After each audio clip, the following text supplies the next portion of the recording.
What we're going to do now is start to take a look at writing chemical equations. We've talked about the basic mathematics behind chemical equations. Now we want to write those equations, and then the next step will be to apply the math to the given equation. Okay, your basic chemical equation has three parts. You've got your reactants, your arrow, and then your products. And it's important to understand that we want to always apply the law of conservation of mass to chemical equations. In other words, if you've got carbon, hydrogen, and oxygen on your reactant side, what that means is these things are going to break apart and reform into new compounds. Those things that they reform into are what we refer to as the products. So if you have sulfur as a reactant, you have to have sulfur as a product. Remember, all you can do is take these things and rearrange them to form new things. So the reactants are the things that we start with. The arrow there means reacts to form or yields or produces. And then on the right-hand side we have what the products are after the atoms rearrange. When we talk about what a catalyst is, sometimes people write catalyst above the arrow. So in our discussions or in your book, if you were to see, say, a chemical written above the arrow, what that means is this reaction is catalyzed by lead. Sometimes you see the symbol for heat representing that heat is making that reaction go faster. It's not really a catalyst, but that's what that means when you see a symbol written above the arrow. Okay, before we start talking more about reactions, we want to discuss what we refer to as diatomics. There are 7 elements on the periodic table that when written alone, you give them a subscript of 2. In other words, in nature, you're never going to see a single hydrogen atom. But under normal conditions, you're not going to see a single hydrogen atom. Hydrogens always pair up and form the molecule H2. So whenever you see one of these 7 elements by themselves in a chemical equation, you write them as a diatomic. Now the confusion happens when you have elements that are diatomics written in a compound. For instance, water has the formula H2O. The common mistake here is people say, well, oxygen is a diatomic, why doesn't it have a subscript of 2? It's when those things are written by themselves in reactions. So for example, when hydrogen reacts with oxygen, by itself, by itself. Now those two things come together to produce water, but now it's not by itself, it's part of a compound. So remember, subscripts are determined by the charge on the thing that it's reacting with. So there's a 2 there because the charge on oxygen is 2. There's a 1 there because the charge on hydrogen is 1. Now if you're talking about a molecule, in other words 2 nonmetals, those subscripts are dictated by what the compound is. And the name of that compound will give that away. Carbon dioxide, the di meaning the 2. The point is, when you have a diatomic by itself, you write it with a subscript of 2. When it's part of a compound, subscripts are determined by whatever the compound happens to be. Okay, the next step in this process is writing physical states, or I should say indicating the physical states of reactants and products with subscripts. And we're going to have 4 physical states: solid, liquid, and gas, which you're all familiar with. And then the 4th isn't really a different state, it's a different arrangement of the ions in solution. So it's called aqueous, and what aqueous means is dissolved in water. So when you're looking at chemical equations, what you want to start becoming familiar with is writing subscripts. So we know magnesium is a solid, so it gets a subscript of S. Oxygen is a gas, so it gets a subscript of G. Magnesium oxide is a solid, so it gets a subscript of S. Now we're going to talk about how you determine what subscripts are in compounds in a later vodcast, but for now you should be able to write the subscripts for most of the elements and even a lot of the compounds. Carbon dioxide we know is a gas. Now H2O here is a liquid. Now we want to point out something here. Liquid means a pure liquid. In other words, nothing is dissolved in it. When something is dissolved in it, we call it aqueous. When it's a pure liquid, it gets the subscript L. And for us, almost all of the time, that's going to be with water. So when you see water, unless otherwise indicated, in other words, ice or vapor, you give it the subscript L.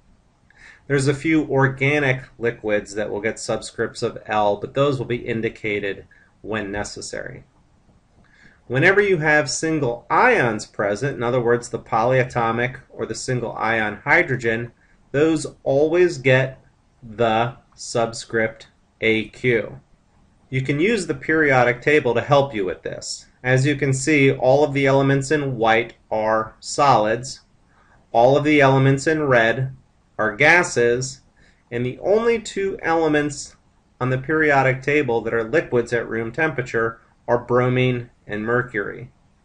So when you're looking at subscripts and you're trying to decide what gets what, most elements are solids. The gases, again, you can refer back to that periodic table, but you'll become familiar with those. The diatomics and the noble gases. And aqueous are your ions in solution. Whether they're polyatomics or individual ions, they will get the aqueous symbol. The next step in writing chemical equations is balancing those equations. And we mentioned earlier the law of conservation of mass. And if you remember, law of conservation of mass basically says whatever mass you start with, that is what you have to end with. And now that we know that each element has its own specific mass, what we can say is the number of atoms in the reactant side has to equal the number of atoms on the product side. So for example, if we have 2 hydrogens as a reactant, we have to have 2 hydrogens as products. We can't have 3 hydrogens as a product if we only started with 2. Remember, law of conservation of mass says you can't create or destroy atoms, you can only rearrange them. So the idea is to balance your reactants with your products. There's only one thing we can do to balance equations. That's to add numbers in front of the elements or compounds that multiply subscripts to balance out the number of reactants and products. So for example, we have 2 hydrogens and 2 hydrogens, which is good. The reactant side, we have 2 oxygens, but over here we only have 1 oxygen. So we need another oxygen on the product side. The only thing we can do is add a number here to multiply our subscript to make it equal 2. So what we're going to do is put a 2 in front of the water. So that means we have 2 oxygens. Now the coefficient, and we call that a coefficient, multiplies every subscript. So now we have 4 hydrogens in the product side. So we need to go over to this side and put a 2 in front of the hydrogen. So we've got 4 hydrogens, 4 hydrogens, 2 oxygens, 2 oxygens. And that chemical equation is balanced, adhering to the law of conservation of mass. Okay, so let's do a bunch of examples, and these are from your practice packet, so you should have that handy and we can do these together, or you can just watch and then do your practice packet and then go back and check them. Okay, so looking at the first one here, we've got 1 mercury as a reactant, 1 mercury as a product, so that's good. We've got 2 oxygens as a product and only 1 over here as a reactant, so we're going to put a 2 in front of the mercury oxide, which gives us 2 mercuries now, so we're going to put a 2 there. Often people say, well, why don't you just put a subscript of 2 behind the oxygen? If you do that, it changes the entire compound. For example, H2O, if for some reason we needed to balance it and put a 2 there and made it H2O2, the problem is that compound is water, that compound is hydrogen peroxide. Very different compounds. So remember, the only thing you can do to balance equations is put coefficients in front of the elements or compounds. Alright, let's take a look at the next one. There really isn't any rhyme or reason to this. You pretty much just pick one and start balancing. So let's pick carbon, there's 1. Carbon, there's 1. Hydrogen, there's 4. On the product side, there's only 2, so I'm going to put a 2 here to make it 4. We've got 2 oxygens on the reactant side. Now here, the product side, you have to count all of the oxygens. So here I've got 2, but then I've got 2 there also, so that makes it 4 oxygens. So if I put a 2 there, I've got 4 oxygens. And then just go back and double check. 1 carbon, 1 carbon, 4 hydrogens, 4 hydrogens, 1, 2, 3, 4 oxygens, 4 oxygens. You see the next one, 2 aluminums, so I'll put a 2 there to make that aluminum. Now here we've got a situation. We've got 3 oxygens on the reactant side and 2 oxygens on the product side. That's a common scenario.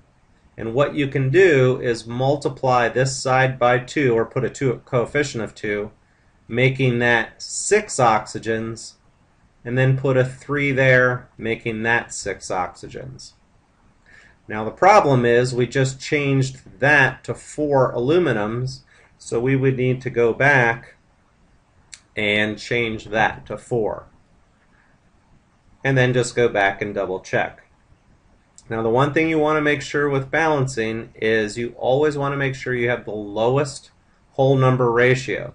So if you had 4, 8, and 6 here, everything would balance, but you have to write things in the lowest whole number ratio. Okay, let's take a look at the next one. 1 calcium, 1 calcium, 2 hydrogens. Now here we've got parentheses with a subscript of 2, so we know that's 2 hydrogens, 1, 2 oxygens, and 2 oxygens. And you'll see this happen often. A lot of times it's a 1 to 1 to 1 ratio, so we don't need to write any coefficients.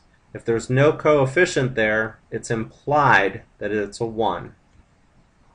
Let's take a look at the next one. You've got 2 carbons. We're going to put a 2 there to make it 2 carbons. We've got 5, 6 hydrogens, so we'll put a 3 here to make it 6 hydrogens. And let's count the oxygens on the product side since there's more of them. We've got 4 and 3, we have 7 oxygens. So now over here, the common mistake here is people want to make this 7, but if you look here, we've got 1 there. So if we put a 3 here and make that 6, add that one, now you've got 7 oxygens. So that one balances. Okay, you're going to go through your practice packets and you're going to balance a bunch of equations, and what you'll see is that you'll just develop a knack for it. But I want to point out something about balancing chemical equations. Once you've written the balanced equation, for example, magnesium reacts with oxygen to form magnesium oxide, when you balance it, it's written like that. The balanced chemical equation, if we read here, it says what the overall ratio of reactants to products is. It's not what actually happens. In other words, when magnesium reacts with oxygen to form magnesium oxide, there's other steps involved. What the chemical equation, the balanced chemical equation, is what represents the final product representing the final ratio of atoms in that process. It's not what actually happens in the chemical equation. So we use coefficients in the balanced equation to decide the amount of each reactant that's used and the amount of each product that is formed. That's very important, and we'll talk about what actually happens later on in the course.